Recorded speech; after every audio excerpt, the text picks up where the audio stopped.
The road to Damascus is ordinary, until it isn't. Dust in your teeth, heat on your neck, footsteps counting the miles like a drum. A man from Tarsus is walking fast, because he's not chasing a rumor. He's carrying authority, real letters, real permission, real power. He's certain, and that certainty feels like righteousness, right up until the sky cracks open with light. Saul drops into the dirt. A voice doesn't debate him. It names him, the fast-moving man. And with one question, everything he thought was holy starts to fall apart. By the end of this episode, you'll see why Saul's conversion didn't begin with new information. It began with an interruption that shattered his control. And you'll learn what a real Damascus moment looks like, when God stops you, not to embarrass you, but to save you from being right in the wrong direction. Saul is not drifting. He's moving on purpose. After Stephen, after the shock, after the scattering, after the Jesus movement spreads like fire through dry brush, Saul decides the only faithful response is pressure. He doesn't call it cruelty. He calls it defense. In his mind, the name of God is being dragged through the streets by people claiming a crucified man is alive. So the man carrying authority tightens the net. He goes to leadership and secures authorization. He builds a mission. He gathers companions. He leaves Jerusalem with a conscience that feels clean. That's the part that should make your stomach drop. Saul likely thinks God approves. He likely prays with confidence. He likely sleeps at night thinking, I'm doing what strong faith does. Damascus matters because it's connected. It's influential. If this way plants itself there, it won't stay in one city. It will travel. It will multiply. Saul understands momentum. He understands movements. So he chooses speed. He chooses force. He chooses certainty. And the road gives him exactly what he wants. Forward motion. Here's the first open loop you need to hold on to, because it's the hinge of the whole story. Saul isn't hunting God. Saul thinks he's serving God. And that means the danger isn't just hatred. It's sincerity welded to control. It's devotion without surrender. It's being so sure you're protecting holiness that you can't see you're hurting people. The closer they get, the more the air changes. Damascus is near. The mission is almost finished. And then it happens, suddenly. That word matters. Suddenly means Saul doesn't get a chance to prepare his heart. He doesn't get to perform. He doesn't get to frame the moment on his terms. God meets him mid-stride. A light flashes around him.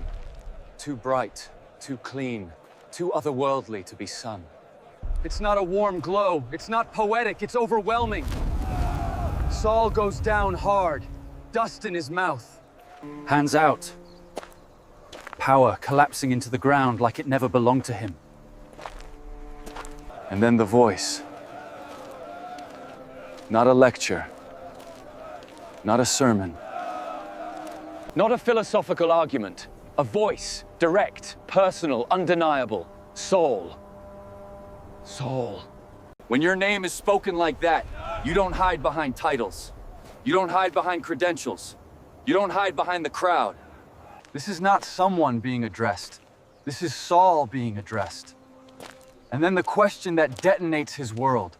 Why are you persecuting me? Not, why are you persecuting them? Me. Stop and feel the shock of that. Saul has categories for everything. He has reasons. He has scriptures. He has arguments. But he does not have a category for this. God identifying himself with the people Saul is hunting. God doesn't say, "You've hurt my followers." God says, "You've hurt me."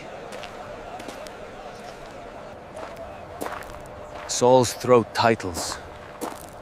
His certainty starts to crack. And for the first time, He speaks not like a teacher, but like a man who just realized his map might be wrong. Who are you, Lord? Even the word Lord is revealing. The man doesn't know who is speaking, but he knows this is authority. Wait. Holiness that doesn't ask his permission. And the answer comes like a blade and a balm at the same time. The voice said it was Jesus, the one Saul had been resisting. Jesus, alive, speaking, present. Not a dead controversy, not a crushed movement, not a name that lost. A living Lord. And in that instant, Saul's entire definition of obedience is exposed. Because if Jesus is alive, Saul hasn't been defending God. He's been resisting God. Paul later retells this moment, and he adds a line that sounds like mercy and warning together. It's hard to kick against the goads. In other words, Saul, you've been pushing back. You've been resisting the prod of truth. You've been fighting the very thing that was trying to turn you before you broke someone else, and before you broke yourself. Then he receives something that feels almost unbearable to a man built on control. Not an explanation, an instruction. Get up! Go into the city. You will be told what you must do. Saul wants the full plan. He gets the next step. That's surrender, one step when you want a roadmap. Now watch the companions. They are there, close enough to be stunned, close enough to share the shock, but not the clarity. They experience the aftermath of holiness, without the intimacy of being named. Sometimes God speaks to one conscience in a crowd, and everyone else only feels the tremor. Saul stands, or tries to. He blinks. He opens his eyes. And he can't see. This is where the story stops being inspiring and becomes terrifyingly real. The man who came to arrest is now helpless. The man who led is now led. The man with letters and authority is now reaching for someone else's hand like a child. They take him by the hand and guide him into Damascus. Not as a conqueror, as a man undone. If you want the most retention-worthy line of the whole episode, it might be this. Saul enters the city he came to control. As someone who cannot even see the gate. And it's not random. It's not just drama. It's a reset. He's brought to a house. Real place. Real address. Acts even bothers to mention a street called Straight. This isn't legend. This happened in the texture of ordinary streets. And inside that house, Saul does the last thing a man like Saul ever wants to do. He stops. No speeches. No strategy. No arguments. No damage control. Silence. Then the clock begins. 3 days. 3 days doesn't sound like much until you imagine what it feels like to sit in darkness with nothing to distract you from yourself. No work to hide in. No noise to outrun the thoughts. No eyes to escape inward. Saul doesn't eat. He doesn't drink. The body mirrors the soul, and this is not a pause. It's a burial. Now here's the second open loop, the one that grips people in their own lives. But what do you think happens inside a person when their certainty collapses, but their sincerity remains? Because that's Saul. He meant it. He believed it. He was wrong. And now, he has to live in that collision. This is where the story gets close enough to hurt. Because some of the worst damage in the world is done by people who honestly believe they're right. People who can quote the reasons. People who have approval. People who carry their own letters. People who call their anger conviction. People who call their control faithfulness. People who confuse being right with being holy. Saul has to remember faces now. He has to remember doors kicked open, families disrupted, fear in people's eyes. Stephen's witness, Stephen's calm, Stephen's words. And now he has to swallow a question that almost nobody wants to ask. What if I meant well, and I still hurt people? If you're an American watching this, that question is not theoretical. We live in a world of tribes and certainty. Political certainty, religious certainty, cultural certainty. Where the loudest voices often sound most righteous, and the harshest actions are often baptized in the language of truth. Saul's story doesn't let you hide behind your side. It doesn't let you hide behind your intentions. It forces a deeper test. Is your certainty making you more like Jesus or less like him? Because Jesus doesn't confront Saul by saying, "You've got a few details wrong." Jesus confronts Saul by saying, "You're touching me." That's identity-level confrontation, relationship-level confrontation. It's as if Jesus is saying, Your theology isn't just incorrect, your posture is violent. Your zeal has lost love. Your holiness has lost mercy. Your obedience has lost me.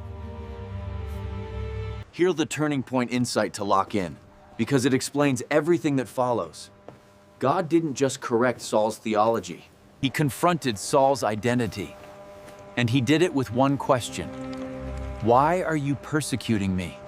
That question does two things at once. First, it reveals Jesus is alive.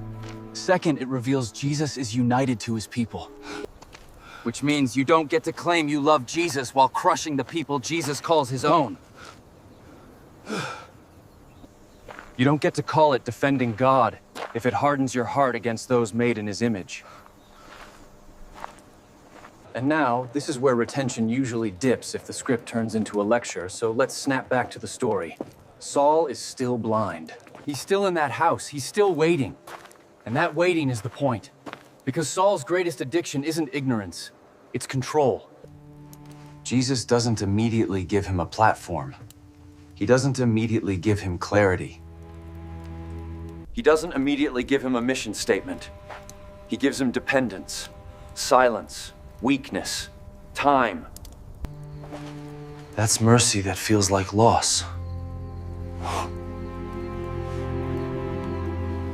And if you've ever had a season where God slowed you down, where you lost momentum, lost certainty, lost control, this is where you feel Saul in your bones. Because some transformations don't happen in loud breakthroughs. They happen in quiet rooms, when you can't distract yourself from the truth anymore. So what do we do with this? Not admire it. Apply it. Here are 3 tests you can actually use this week. The kind that people remember and come back for. First, pay attention to what your certainty produces. If being right makes you colder, harsher, more contemptuous, quicker to label people, quicker to punish, something is off. Truth does not need cruelty to be true. And holiness does not need hatred to be holy. Second, don't mistake interruption for rejection. If God exposes you, stops you, humbles you, slows you down, sometimes that is not punishment. Sometimes that is rescue. Sometimes God is saving you from the person you are becoming, while you keep calling it faithfulness. Third, learn the obedience of one step. Saul wanted a roadmap. Jesus gave him. Get up, go, wait. If you're waiting to obey until you have full clarity, you may be delaying the very moment God is trying to heal you. Surrender often starts with the next right step, not the entire plan. Now hold on to this final open loop, because it sets up exactly where the series goes next. Why blindness? Why would Jesus meet Saul in light and then leave him in darkness? Was that revenge? Was it humiliation? Or was it something gentler and deeper? It's a reset, a kind of mercy that strips away control so a new heart can be formed. Saul left Jerusalem with letters and confidence. He entered Damascus blind, led by the hand, fasting, silent, waiting. The road didn't just change his direction, it broke his illusion of control. Next episode, we're going straight into that question, because a lot of people misunderstand this and miss the tenderness inside it. Why did God blind Saul? If you're watching in order, watch the next episode. Why did God blind Saul? Not punishment, a reset, while this moment is still fresh. And if you missed the episode right before this one, the spark that put Saul's conscience under pressure, go back and watch Stephen, the death that haunted Saul first. Because Damascus doesn't come out of nowhere. It comes when certainty finally collides with the living Jesus. And a man who thought he was serving God discovers he has been fighting him.